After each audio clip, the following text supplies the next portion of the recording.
Hello दोस्तों, जय श्री राम, जय जय श्री राम।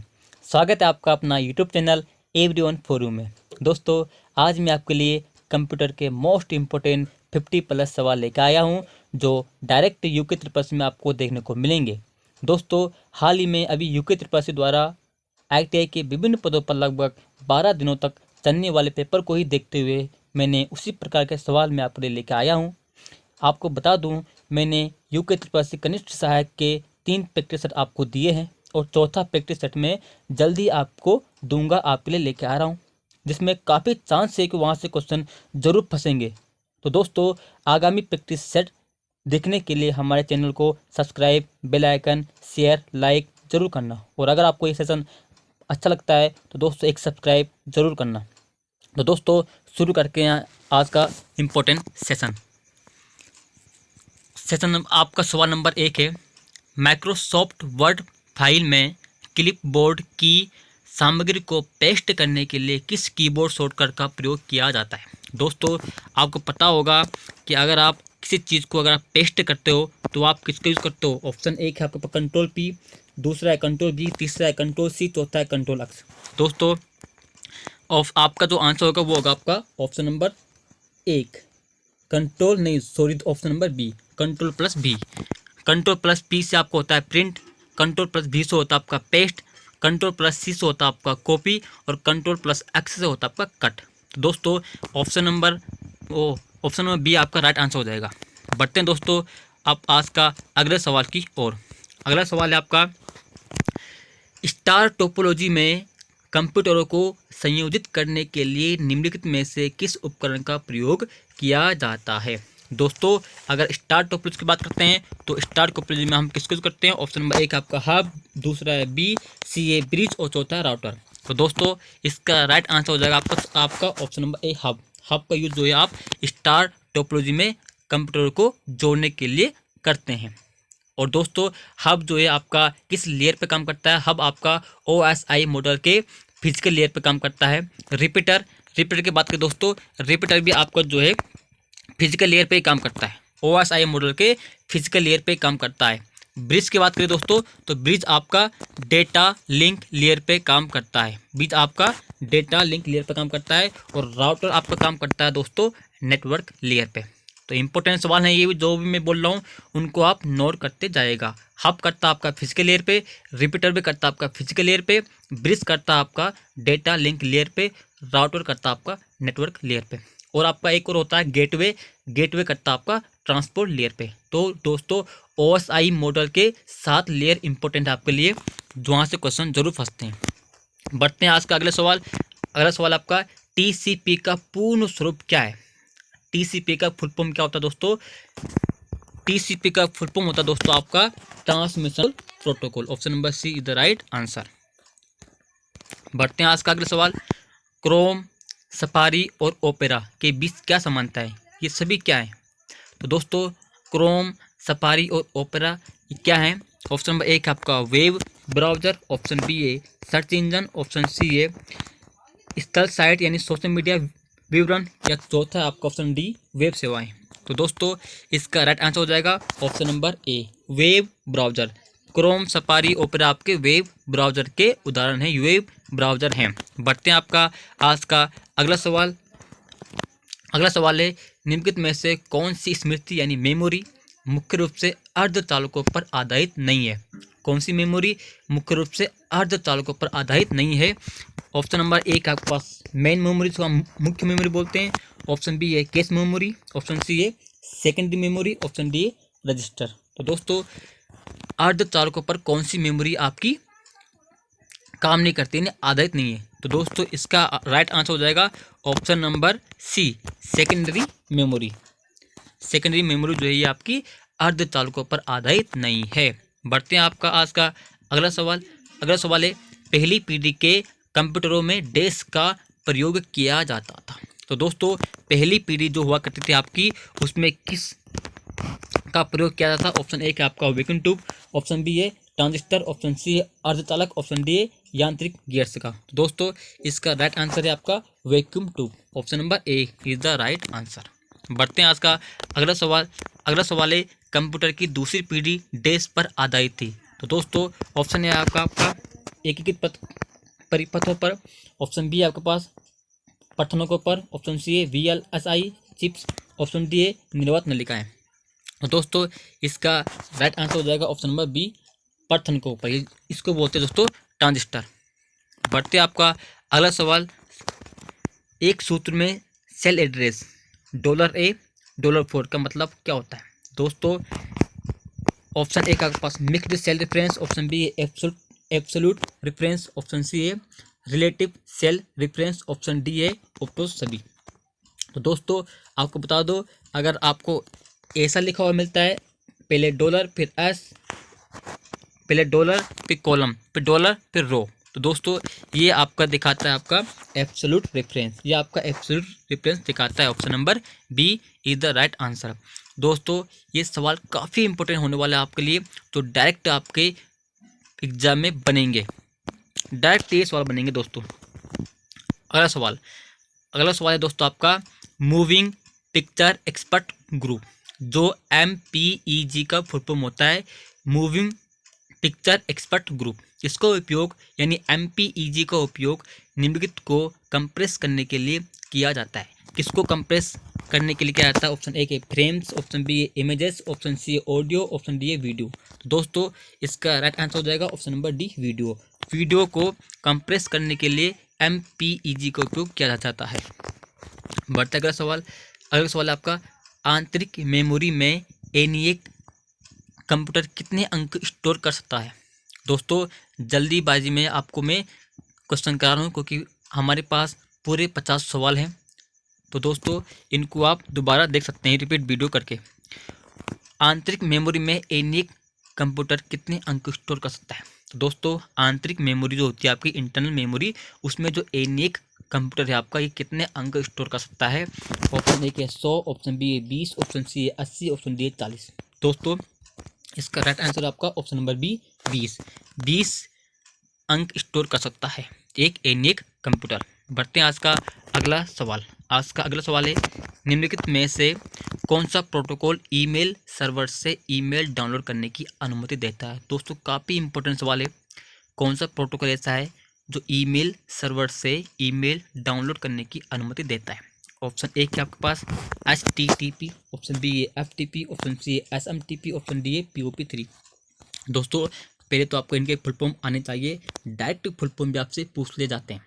HTTP का फुल फॉर्म होता है आपका hyper text transfer protocol, FTP का होता है आपका फाइल ट्रांसफ़र प्रोटोकॉल, SMTP का होता है आपका simple mail transfer protocol, POP3 का होता है आपका पोस्ट ऑफिस प्रोटोकॉल 3। दोस्तों ईमेल सर्वर से ईमेल को अगर आप डाउनलोड करना है आपने, तो आपको POP3 प्रोटोकॉल का यूज़ करना पड़ता है, और आपको अगर भेजना है अपलोड करना होता है तो आप SMTP का यूज़ कर सकते हो, SMTP। इम्पोर्टेंट सवाल था दोस्तों। बढ़ते हैं आज का अगला सवाल, सॉफ्टवेयर जो कि नुकसानदायक या विनाश करने वाले प्रोग्राम को ढूंढता है, हटाता है एवं इससे बचाता है, क्या कहलाता है। ऑप्शन ए है आपके पास detector, option B virus, option C remover, option D anti virus. तो दोस्तों क्या हो जाएगा इसका आंसर? इसका आंसर हो जाएगा दोस्तों एंटी वायरस।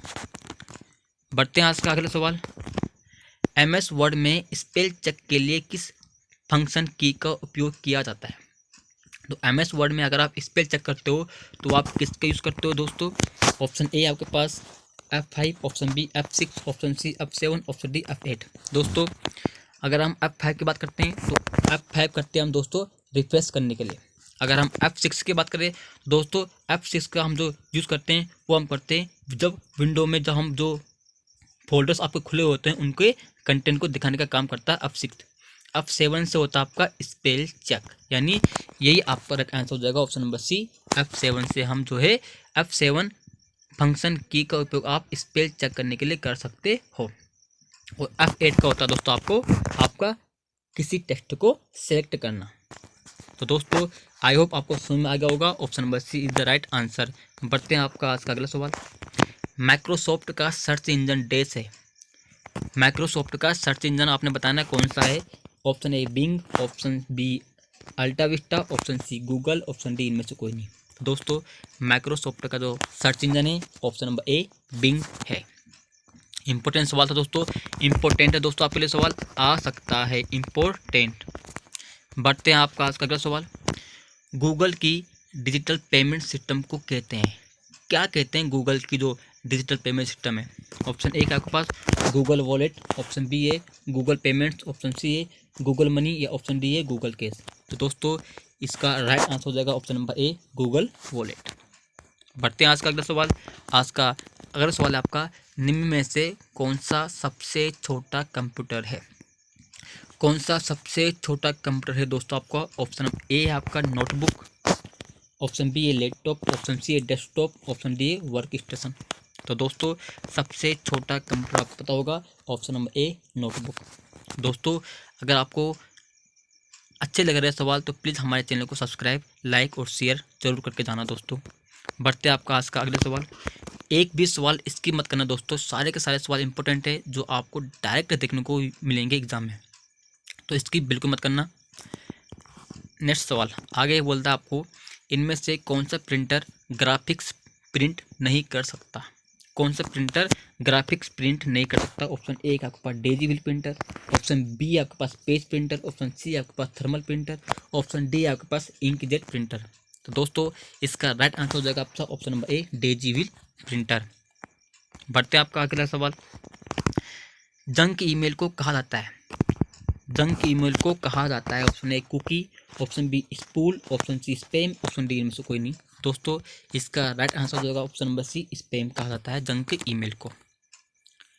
बढ़ते हैं दोस्तों आज का अगला सवाल। एक स्प्रेडशीट में डाटा किस तरह व्यवस्थित होता है? एक स्प्रेडशीट में जो डाटा होता है वो किस तरह व्यवस्थित होता है?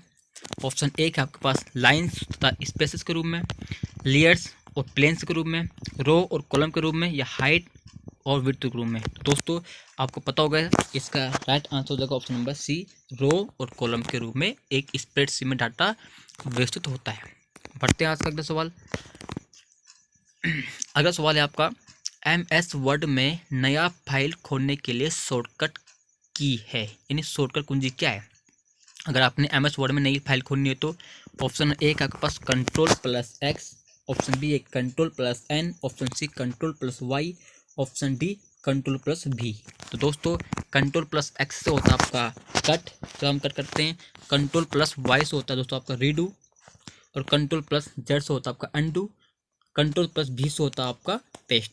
तो दोस्तों Ctrl+N से होता है आपका नई फाइल को खोलना है तो Ctrl+N करते हैं। तो दोस्तों इसका राइट आंसर हो जाएगा ऑप्शन नंबर बी Ctrl+N। पढ़ते हैं आपका आज का अगला सवाल। प्रिंटर की गति को नापने के लिए किस यूनिट का उपयोग किया जाता है?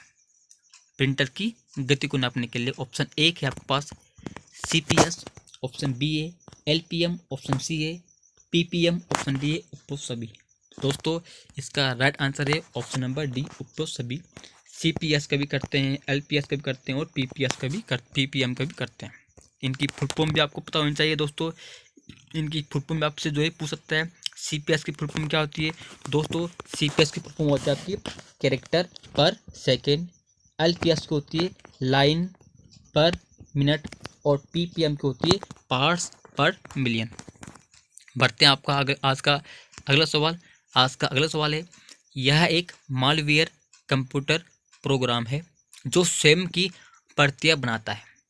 तो दोस्तों कौन ऐसा मेलवेयर कंप्यूटर है जो स्वयं की प्रतियां बनाता है? तो ऑप्शन ए का पास मोडुम, ऑप्शन बी है वॉर्म, ऑप्शन सी है virus, option D Trojan horse. काफ़ी इंपॉर्टेंट सवाल है दोस्तों। ऐसा कौन सा मालवेयर कंप्यूटर है जो स्वयं की प्रतियां बनाता है? तो दोस्तों इसका राइट आंसर हो जाएगा option number B worm. Important सवाल था दोस्तों। बढ़ते हैं आपका आज का अगला सवाल। एक CD की भंडारण क्षमता को मापा जाता है। एक CD की जो भंडारण क्षमता होती है उसको किस में मापते हैं? ऑप्शन ए के आपके पास किलोबाइट में, ऑप्शन बी मेगाबाइट में, ऑप्शन सी गीगाबाइट में, ऑप्शन डी टेराबाइट में। तो दोस्तों एक जो CD रोम होती है उसकी जो हम भंडारण क्षमता को मापते हैं दोस्तों, वो हम मापते हैं दोस्तों ऑप्शन नंबर बी मेगाबाइट्स में। बढ़ते हैं आपका आज का अगला सवाल। निम्न में से कौन सा ऑपरेटिंग सिस्टम नहीं है? कौन सा आपका एक ऑपरेटिंग सिस्टम नहीं है? ऑप्शन ए के Unix, option B Windows, option C Apple, option D Linux. तो दोस्तों आपको बता दें ऑपरेटिंग सिस्टम कौन सा नहीं है इनमें से। यूनिक्स से है, विंडोज भी है, लाइनक्स भी है। एप्पल एप्पल एप्पल आपका एक ऑपरेटिंग सिस्टम नहीं है। बढ़ते आपका आज का अगला सवाल। लैपटॉप तथा पर्सनल कंप्यूटर उदाहरण है। दोस्तों लैपटॉप और पर्सनल कंप्यूटर ये किसका उदाहरण है? ऑप्शन ए के आपके पास माइक्रो कंप्यूटर का, ऑप्शन बी है मिनी कंप्यूटर, ऑप्शन सी है मेगा कंप्यूटर, ऑप्शन डी है हाइब्रिड कंप्यूटर। तो किस कंप्यूटर का प्रकार है आपका लैपटॉप और पर्सनल कंप्यूटर? तो दोस्तों इसका राइट आंसर है आपका माइक्रो कंप्यूटर का प्रकार है लैपटॉप और पर्सनल कंप्यूटर, जिसको हम पीसी बोलते हैं। बढ़ते दोस्तों आज का अगला सवाल। एनिमेशन क्या है? क्या है दोस्तों एनिमेशन? ऑप्शन ए है आपके पास चित्र बनाना, ऑप्शन बी है स्थिर चित्रों को गति देना, ऑप्शन सी है प्रिंट निकालना, या ऑप्शन डी है ग्राफ में चित्रों को बदलना। तो एनिमेशन क्या है? इंपॉर्टेंट सवाल है दोस्तों। एनिमेशन क्या है? क्या है एनिमेशन? तो एनिमेशन है दोस्तों आपका स्थिर जो चित्र होते हैं उनको गति देने का काम होता है animation. Option number B is the right answer हो जाएगा। बढ़ते हैं आपका आज का अगला सवाल। आज का अगला सवाल है आपका MS एक्सेल सॉफ्टवेयर के सेल में एक फॉर्मूला लिखने हेतु डैश चिन्ह का उपयोग किया जाता है। तो दोस्तों किस चिन्ह का यूज़ करते हैं हम? हैशटैग है आपका, एड्रेस है आपका, एंड है आपका, इक्वल टू है आपका। तो दोस्तों आपको पता होगा इसका राइट आंसर होगा ऑप्शन नंबर डी, इक्वल, बराबर का यूज़ हम करते हैं। बढ़ते हैं आज का अगला सवाल। ब्राउजिंग वेबसाइट के लिए किस प्रोटोकॉल का उपयोग किया जाता है? दोस्तों ब्राउजिंग वेबसाइट जो होते हैं उनके लिए आप किस प्रोटोकॉल का उपयोग करते हो? ऑप्शन ए का आपके पास TCP, ऑप्शन बी है HTTP, ऑप्शन सी है FTP, ऑप्शन डी है TFTP। दोस्तों इसका राइट आंसर हो जाएगा आपका option number B, HTTP, hyper text transfer protocol. बढ़ते हैं आपका आज का अगला सवाल। आज का अगला सवाल है इंटरनेट में IP एड्रेस को कहते हैं। तो इंटरनेट में हम IP एड्रेस को क्या कहते हैं? ऑप्शन ए का आपके पास इंटरनेट पॉइंट, ऑप्शन बी है इंटरनेट प्रोवाइडर, ऑप्शन सी है इंटरनेट प्रोसीजर, ऑप्शन डी है इंटरनेट प्रोटोकॉल। तो दोस्तों इंटरनेट में जो IP एड्रेस होता है उसे क्या बोलते हैं? उसे बोलते हैं internet protocol. Option number D is the right answer. IP address को बोलते हैं, IP के जो फुल फॉर्म होता है उसे बोलते हैं इंटरनेट प्रोटोकॉल एड्रेस। बढ़ते हैं दोस्तों आज का अगला सवाल। आज का अगला सवाल है किस डिवाइस में डाटा को स्टोर करने के बाद उसमें परिवर्तन नहीं कर सकते व हटा नहीं सकते? उसमें आप चेंज भी नहीं कर सकते, उसको हटा नहीं सकते। तो दोस्तों किस डिवाइस में आप डाटा को जो है स्टोर करने के बाद उसमें से आप डाटा को चेंज नहीं सकते, उसे मिटा भी नहीं सकते? ऑप्शन नंबर ए आपके पास फ्लॉपी डिस्क, ऑप्शन डी है हार्ड डिस्क, ऑप्शन सी है CD-ROM, ऑप्शन डी है टेप ड्राइव। तो दोस्तों इसका राइट आंसर क्या हो जाएगा? इसका राइट आंसर हो जाएगा दोस्तों आपका ऑप्शन नंबर सी, CD-ROM।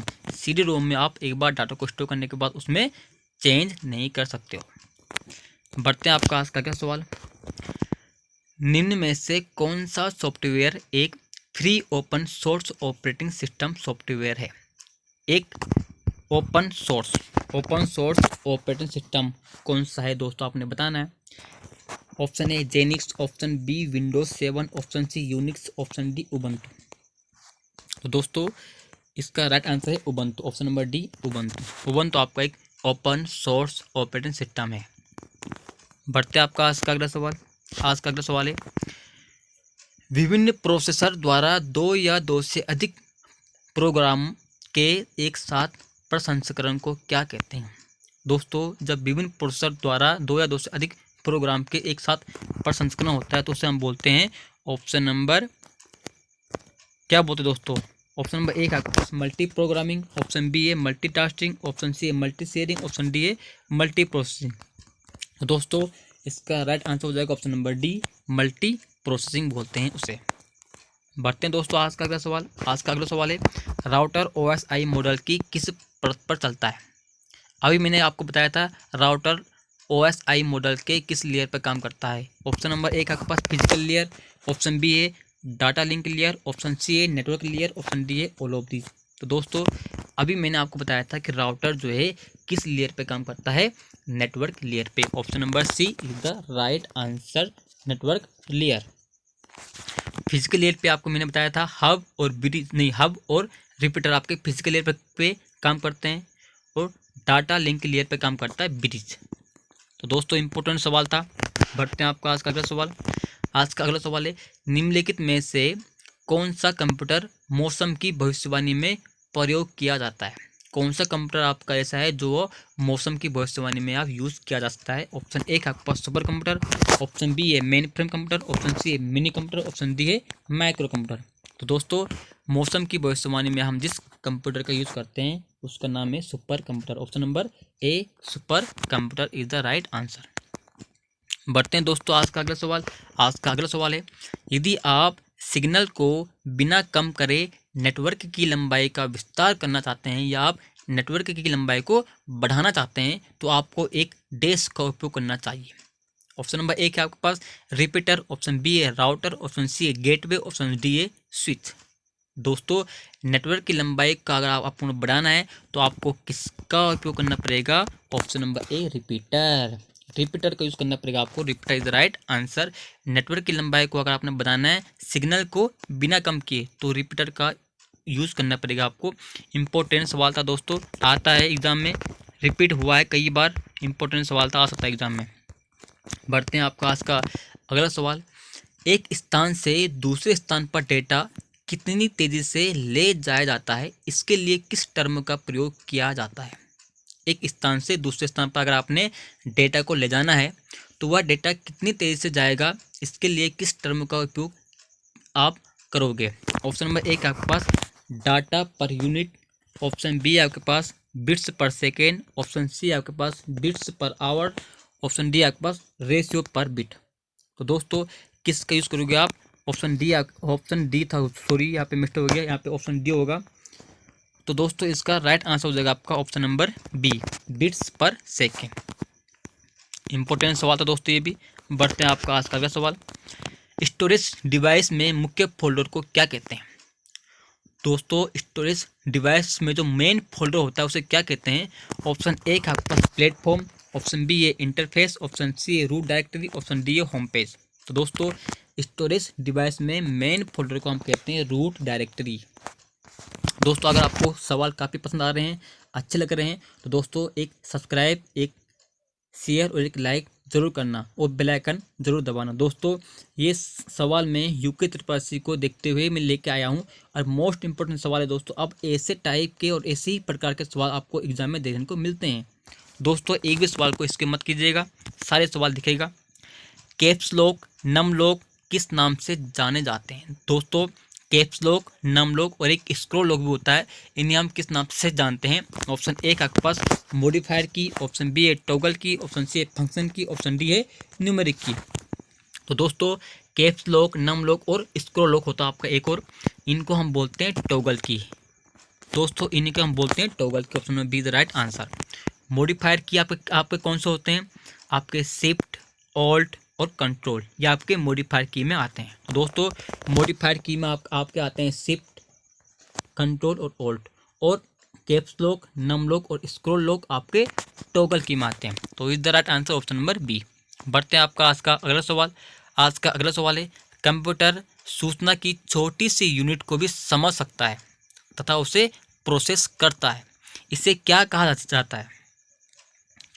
इसे क्या कहा जाता है दोस्तों? ऑप्शन ए का आपके पास डिजिट, ऑप्शन बी है आपके पास किलोबाइट, ऑप्शन सी है आपके पास बिट या ऑप्शन डी आपके पास बाइट। तो दोस्तों उसे कहा जाता है आपका bit. Option number C is the right answer हो जाएगा दोस्तों, option number C is the right answer. बढ़ते हैं आज का अगला सवाल। फोर्ट्रॉन किस वर्ष में पेश किया गया था? दोस्तों फोर्ट्रॉन आपका लैंग्वेज है, इसे किस वर्ष पेश किया गया था? ऑप्शन ए 1945, ऑप्शन बी है 1949, ऑप्शन सी है 1950, ऑप्शन डी है 1957। दोस्तों काफ़ी इंपॉर्टेंट सवाल है आपके लिए, एग्जाम में आ सकता है। 1957 is the right answer. Fortran जो है 1957 में पेश किया गया था। बढ़ते हैं आपका आज का अगला सवाल। डैश एक कंप्यूटर नेटवर्क है जो आमतौर पर एक शहर, दोस्तों ये शहर है जो आमतौर पर एक शहर या एक बड़े परिसर तक फैला होता है। आपको पता होगा दोस्तों, ऑप्शन ए का LAN, option D den, option C MAN या ऑप्शन डी वैन। आपको पता होगा वाइड एरिया नेटवर्क, जिसका नाम से ही आपको मालूम चल रहा है वाइड एरिया नेटवर्क, जो एक शहर या एक बड़े परिसर तक फैला होता है। और लेन का फुल फॉर्म होता है आपका लोकल एरिया नेटवर्क। बढ़ते हैं आपका आज का अगला सवाल। आज का अगला सवाल है डैश टेलीकम्युनिकेशन का एक उदाहरण है। ऑप्शन ए है आपके पास मोडेम, ऑप्शन बी है प्रिंटर, ऑप्शन सी है कीबोर्ड, ऑप्शन डी है स्कैनर। तो दोस्तों मोडेम आपका एक टेलीकम्युनिकेशन का उदाहरण है। बढ़ते हैं आपका आज का अगला सवाल। आज का अगला सवाल है निम्न में से कंप्यूटर का कौन सा प्रकार अनौपचारिक रूप से नंबर करंचियर के रूप में भी जाना जाता है। दोस्तों इंपॉर्टेंट सवाल है, एग्जाम में पूछा गया है कई बार। नंबर करंचियर, नंबर करंचियर हम किस कंप्यूटर को बोलते हैं। ऑप्शन ए आपका मिनी कंप्यूटर, ऑप्शन बी है सुपर कंप्यूटर, ऑप्शन सी है माइक्रो कंप्यूटर, ऑप्शन डी है मेन फ्रेम कंप्यूटर। तो दोस्तों इसका राइट आंसर हो जाएगा option number be super computer. Super computer को हम नंबर करंचियर के रूप में भी जानते हैं। बढ़ते हैं आपका आज का अगला सवाल। आज का अगला सवाल है निम्न में से कौन से एक यूजर को एक साइट से दूसरे साइट पर कनेक्शन स्थापित करने और फिर लोकल होस्ट से रिमोट होस्ट को की स्ट्रोक पास करने की अनुमति देता है। एक यूजर को एक साइट से दूसरे साइट पर जो है कनेक्शन स्थापित करने की जो अनुमति देती है दोस्तों, वो देता है आपका option number C Telnet is the right answer हो जाएगा। बढ़ते हैं आपका आज का अगला सवाल। माइक्रोसॉफ्ट पावर पॉइंट में अधिकतम जूम परसेंट कितना है। माइक्रोसॉफ्ट पावर पॉइंट में ऑप्शन ए का आपके पास 100%, ऑप्शन बी है 200%, ऑप्शन सी है 400%, ऑप्शन डी है 500%। 100, 200, 400, 500। तो दोस्तों अगर बात की जाए पावर पॉइंट की, तो पावर पॉइंट में मैक्सिमम जूम साइज आपकी 400% तक ही है। दोस्तों अगर आपको हमारे सवाल अच्छे लग रहे हैं तो दोस्तों प्लीज़ सब्सक्राइब, लाइक और शेयर जरूर करना। मैं आपके लिए कल जो है आपको लिए गणित सहायक का एक और प्रैक्टिस लेकर आ रहा हूँ, जो कि जिसमें काफ़ी इंपॉर्टेंट सवाल होने वाले हैं। उसको बिल्कुल स्किप मत करना और हमारे चैनल को सब्सक्राइब जरूर करना। अगला सवाल आपके पास सर्वर ऐसे कंप्यूटर होते हैं जो डैश से जुड़े अन्य कंप्यूटरों को संसाधन प्रदान करते हैं। तो दोस्तों सर्वर कैसे कंप्यूटर होते हैं। ऑप्शन ए आपका client, option B mainframe, option C supercomputer, option D network. तो दोस्तों सर्वर आपके ऐसे कंप्यूटर होते हैं, कैसे नेटवर्क कंप्यूटर होते हैं, जो नेटवर्क से जुड़े अन्य कंप्यूटरों को क्या करते हैं, संसाधन प्रदान करते हैं। बढ़ते हैं दोस्तों आपका अगला सवाल। आज का अगला सवाल है किस प्रकार का सॉफ्टवेयर उपयोगकर्ताओं के लिए प्रोग्राम को अनुकूलित करने के लिए डिजाइन किया गया है। किस प्रकार का सॉफ्टवेयर उपयोगकर्ताओं के लिए प्रोग्राम को अनुकूलित करने के लिए डिजाइन किया गया है। ऑप्शन ए का आपके पास फ्रीवेयर, ऑप्शन बी है open source software, option C है शेयरवेयर, ऑप्शन डी है मैक्रोज। तो दोस्तों इसका राइट आंसर हो जाएगा फ्रीवेयर। इंपॉर्टेंट सवाल था दोस्तों। बढ़ते हैं आपका अगला सवाल पे। एक प्रोग्राम जो वेबसाइटों को देखने के लिए उपयोग किया जाता है उसे डैश कहा जाता है। तो दोस्तों आपने बताना कौन सा वह आपका प्रोग्राम है जो वेबसाइटों को देखने के लिए यूज़ किया जाता है। ऑप्शन ए का आपके पास ब्राउज़र, ऑप्शन बी आपके पास वेब व्यूअर, ऑप्शन सी आपके पास स्प्रेडशीट, ऑप्शन डी आपके पास वर्ड प्रोसेसर। दोस्तों इसका राइट आंसर हो जाएगा आपका ब्राउज़र। ब्राउज़र का यूज़ हम करते हैं। दोस्तों अगर आपको वीडियो अच्छा लग रहा है, हमारी मेहनत अगर आपको लग रही है इसमें, तो दोस्तों प्लीज़ सब्सक्राइब जरूर करना, शेयर जरूर करना। डैश का उपयोग MS ऑफिस में काम करने के लिए नहीं किया जा सकता। दोस्तों किसका उपयोग MS ऑफिस में जो है काम करने के लिए नहीं किया जा सकता। ऑप्शन ए का पास joystick, option B scanner, option C light pen, option D mouse. दोस्तों इसका आंसर हो जाएगा जॉयस्टिक। जॉयस्टिक आप जो है गेमिंग में यूज़ करते हो, MS ऑफिस में नहीं करते। इंपॉर्टेंट सवाल था दोस्तों। बढ़ते हैं आपका आज का अगला सवाल। SEO का मतलब डैश है। SEO का फुल फॉर्म क्या होता है। ऑप्शन ए का आपके पास search entry optimization, option B है search engine optimisation, option C है search engine operation, option D है सर्च एंट्री ऑपरेशन। तो दोस्तों SEO का फुल फॉर्म क्या होता है दोस्तों। इसका आंसर हो जाएगा दोस्तों आपका search engine optimisation, option number B search engine optimisation. बढ़ते हैं आज का अगला सवाल। निम्नलिखित में से कौन एकल उपयोगकर्ता ऑपरेटिंग सिस्टम है। सिंगल यूजर ऑपरेटिंग सिस्टम कौन सा है। तो दोस्तों single user operating system option number A का Mac, option B Windows, option C MS DOS, option D इनमें से कोई नहीं। दोस्तों आपका राइट आंसर है MS डोस। MS डोस आपका सिंगल यूजर ऑपरेटिंग सिस्टम है, एकल उपयोगकर्ता ऑपरेटिंग सिस्टम है। बढ़ते हैं आपका आज का अगला सवाल, लेजर प्रिंटर किस श्रेणी का प्रिंटर है? आपने बताया है लेजर जो है लेजर जो प्रिंटर है किस श्रेणी में आता है?